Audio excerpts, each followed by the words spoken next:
میں آپ کو رمضان المبارک کی 29ویں رات کا ایک نہایت اہم اور بابرکت عمل بتانا چاہتا ہوں۔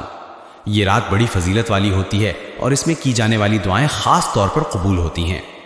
یہ عمل دراصل وہ مبارک الفاظ ہیں جو نبی کریم صلی اللہ علیہ وآلہ وسلم نے حضرت فاطمہ رضی اللہ تعالی عنہا کو سکھائے تھے تاکہ ان کی دعائیں قبول ہوں اور ان کی پریشانیاں دور ہو جائیں۔ یہ الفاظ اللہ کے حضور دعا کی قبولیت کا ایک بہت بڑا ذریعہ ہے۔ وہ الفاظ یہ ہیں: یا اول الاولین، یا آخر الآخرین، یا ذا القوة المتین، یا راحم المساکین، یا ارحم الراحمین۔ طریقہ یہ ہے کہ رمضان کی 29ویں رات کو آپ ان الفاظ کو 70 بار پڑھیں اور پھر دل سے جو بھی دعا مانگیں اللہ تعالیٰ سے امید رکھیں کہ وہ ضرور قبول فرمائے گا۔